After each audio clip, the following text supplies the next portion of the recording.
Do you think that there's a negative connotation with the word privilege?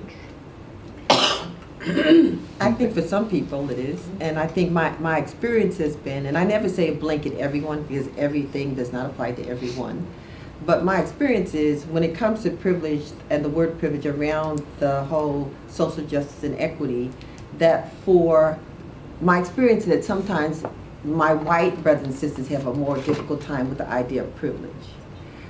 Because it's sometimes it's a connotation that you're saying that I didn't earn it. So, and I know one of the things that I always say when I do equity training, I always deal with the idea of privilege right up front, saying that privilege in itself, there's nothing wrong with it. This is my view. Privilege in itself is nothing wrong with privilege. The question is, once you recognize you have privilege, how do you use that in a way that creates this beloved community? And we're all privileged. Depending on what identity we have. We're all privileged and we're all oppressed, depending on which identity we're dealing with at a time. So privilege in itself is not anything wrong with it. There's not a bad thing. That's just my view.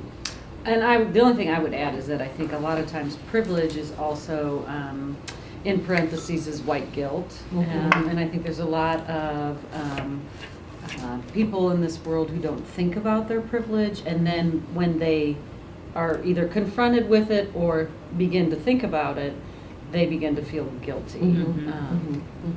So that could be where the negative connotation could come in. And I think also that idea of understanding what we're talking about in this equity, we're talking about privilege, is the other thing I always say when I'm training. We're not talking about the privilege of, I worked 50 jobs to get where I was, nobody gave me nothing. There is a certain privilege you have acquired as a result of your hard work. That's not the privilege we're talking about.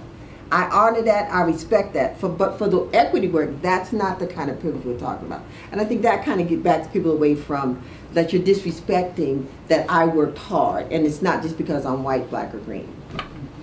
Mm-hmm. Okay. And so, kind of speaking on that of this like in parentheses white privilege, just kind of how people understand that. With this, you spoke of equity training, and how do you feel that changes one's view on how they interact with their students or how they interact with people of other race?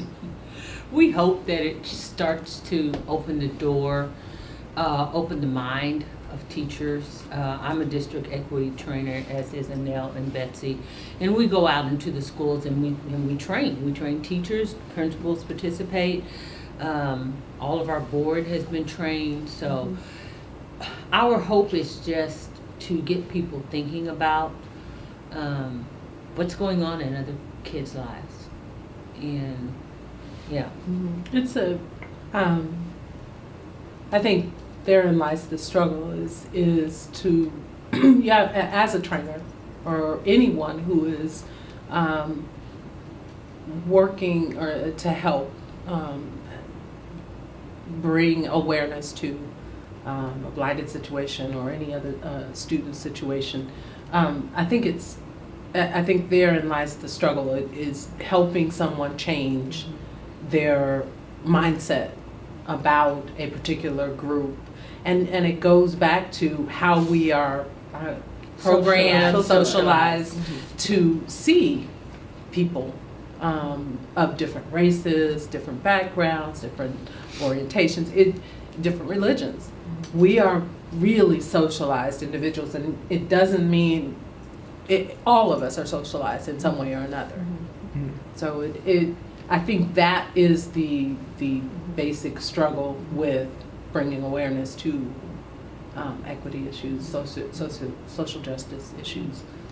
But I think this whole thing about privilege, though, is that we just get confused with this notion that privilege is literally, in this work that we do, when we're talking about privilege, we're really talking about the fact that because of a particular identity that you have never even had to think about the power that comes with it.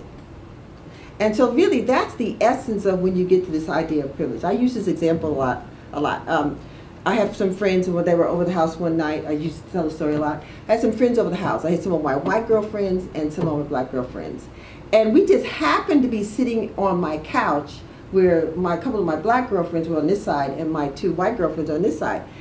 and we just happened to be sitting there. It wasn't intentional. We were sitting there, and so we're talking about, at the time our kids were just getting their driver's license, and so we had this conversation, and all we said was, "Girl, did you have the conversation?" They said, "Yeah, I had the conversation." I said, "Girl, da da da." That's all we said. We never taught specifics. My white girlfriend said, "What are y'all talking about? Y'all done had a whole conversation." And I said, "The conversation is that our sons were driving. The conversation is when you get stopped by the police, not if you get stopped, but when you get stopped, this is what you do."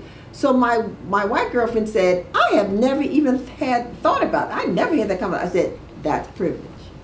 The idea that you don't even have to think about it, it never crosses your mind as a white mother, that's privilege." And she was like, it was like an aha moment. So when we talk about privilege, we make it this mystical thing that you're trying to say, "I earned something." It's deeper than that. It's just the idea that you have the privilege of never even have to think about giving your child instruction about what they have to do when the police stop you.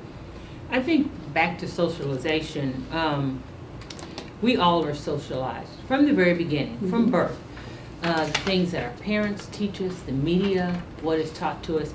And then when you start this education thing, you decide to become a teacher. You have those values. They are with you forever. The equity work that we try and do is to get you to consider, we don't disrespect your values and your morals and what you're thinking and what you've been raised as, but we want you to look at things through a different lens. And that's what really helps our kids. Yeah. And I would just add that I think for me, over the years, which I've been entrenched in this work since I started in education in the early 90s, is really the equity work has shown me how I can be an ally, how I cannot collude. So if I come across a situation that is not socially just, I can stand up for it and be an ally. And it also has helped me show other white teachers that you can develop empathy and support, and have the same expectations for all kids. And I see the biggest concern I have in, like, particularly in this building, if we want to bring it home, is there is this kind of low expectations for kids who have darker skin. And teachers don't even really realize it. Just when they say, "Oh, they did great on that," and I go and look it up, and it was a C-. I mean, would any of you think a C- is a good grade? I wouldn't. Yeah. That, you know, I know my kid wouldn't. You know, that kind of thing. And so it's hard for us to break in sometimes, but it really is. I feel like our faculty is very receptive to the conversation and very open to it. We just need to keep going. And what I would add to that is that in doing the work, we have to continue to put it out there. You know, sometimes in doing this work, a teacher may see that as, okay, I need to be more aware of my students of color's situation in the home, or the fact that there's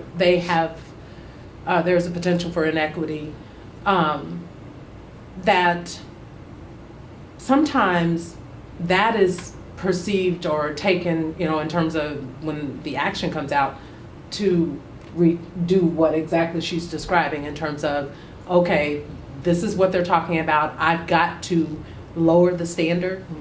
I've got to have different standards, rather than making sure that the opportunities are equal and the standards are equal and accessible. I think we worry, or if I don't know how to make a situation equitable, then what I do is automatically say, okay, I'm gonna make the standard so that he can reach it. That's another way of saying I'm going to change the standard or lower the standard. And it's not about lowering the standard, it's looking at your situation and making sure that the opportunity is equitable and the access, there is equal access to success. Does it make sense? Yeah. And I think that just, you know, part of it too, as I kind of interact with this environment, this education environment, I don't believe as I do this work that I'm really trying to change anybody's mind about what they believe, because that's their reality. And so because when we use this set of assumptions that we use when we do this work, no one is born prejudiced. There's no hierarchy of oppression. Those, we use that as basic assumptions as we do this work. And so I don't ask people to believe them to be true or not to be true. In fact, when I started the work, one of the toughest ones I had to deal with was this idea that there's no hierarchy of oppression. Because I was like, as a black woman, I know I'm more oppressed than a white woman. But as I did more of the internal work, and that's the essence of this, you have to do your own internalized work. And so when we're talking about these various issues, I view it as we're just giving you another set of thoughts and ideas that you can filter through how you normally filter things through anyway.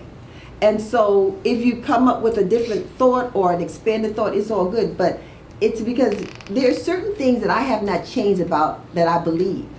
But what I have been able to do is find common ground to be able to understand, or at least to listen and realize that there may be a different set of thoughts and views.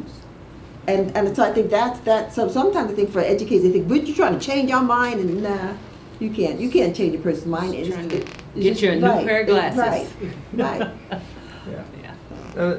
I like that, first of all. I really appreciate that. And this equity training that happens to teachers, is there any push for having the teachers kind of express this to students, or kind of give this same training, though they aren't trained or listed as instructors? Is there a push in their training to be like, try and foster that same environment in their classrooms? Yes, I mean, we're really working on culturally responsive teaching, and, you know, we're lucky in this district, we have a position that is the Chief Equity Officer, and Carla London has that position, and she, you know, I was just with her yesterday in the principals meeting, and she's talking about, she's working with media specialists as well as the language arts coordinator for the district to ensure that content materials are inclusive and that everyone sees themselves in the curriculum. And I think that's a huge challenge. You know, history is taught from a very narrow perspective. Dr. Neville, who is the director of the Alternative Education Program, she's the principal of Douglas, she talks about once you use this one history book that's written by an African, I can't say the name of it, but you might be able to. But anyhow, once you use this history book, it will change the way you think about history, because it's written from a perspective that we were, as I'm over 50, never taught. So, yeah. So I had another thought, and that is, you know, here at Rockbridge, we really try to develop relationships with kids, and we really try to pride ourselves in that. And so counselors and principals really work to do that, and I've kind of been entrenched in that work. Before we had Max Scholars, we had another organization at Hickman and Rockbridge, Images and Voices. I've been involved with those since the beginning. And I think that one of the things that our freshmen come to us, and they already are disenfranchised with school because of the experiences that they have starting in about 3rd, 4th, 5th grade, and then throughout middle school. And so sometimes they come to us deficit in skill as well because of that. And so we try really hard to connect with them and to lift them up and to show them that we care about them as a way to get them to stretch themselves, take those risks, and become a learner. And I think being at a high school, it's hard because we're combating all those years of schooling that they've had. I remember the first time I said the word institutionalized racism to a principal was in the mid-90s, and he about fell out of his chair. What are you talking about? And I'm like, just follow me on this journey and you'll see what I'm talking about. Just like little things like a teacher requiring a trifold poster. I mean, you know, that type of thing. Or the expectation that someone's going to sit down with you at home and sign a paper or read a, you know, it's not, I believe every parent wants their kid to be successful in school. It has nothing to do with that, but it has everything to do with managing their life and what their jobs are. You know, a lot of people have multiple jobs, and they don't get the same luxury that some of our higher socioeconomic families have. And, you know, and I think that what Betsy is talking about goes to the essence of that assumption that there is no hierarchy of oppression, because all oppression hurts the human spirit. That's what the human spirit being hurt looks like. It's because, and that's why there is no hierarchy of oppression, because when I'm oppressed, it does something to my spirit. It does something to me as a human being, and that is colorless. That is genderless. That is human. And so that's why when we talk about why we want to do this work, it's because of what it does to human beings and humanity, which plays out in classrooms, in communities, in countries, and in the universe. And that is why it's so important. It's just not the flavor of the month is why we're doing this. Mm-hmm. And I think that's a wonderful way to like round out this conversation is this is something that we all experience just interacting with individuals on a daily basis. For those of us who don't have the privilege to go through equity training or are not required by anything, what kind of key values do you think are necessary to not necessarily change their minds, but what are things that they should maybe think about or try and put their minds into when interacting with those of other races? Or I think first and foremost, and this is, I think about the equity training and the work that we're doing now.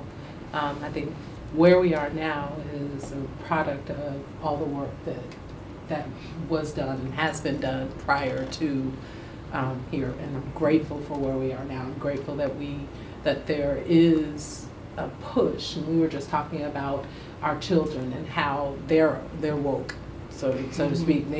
They are fighting and have decided that the hustle for them is going to look different than the hustle their parents had to endure. But I'm about to lose where I was going with that. I knew I was going to do that. I talked too much.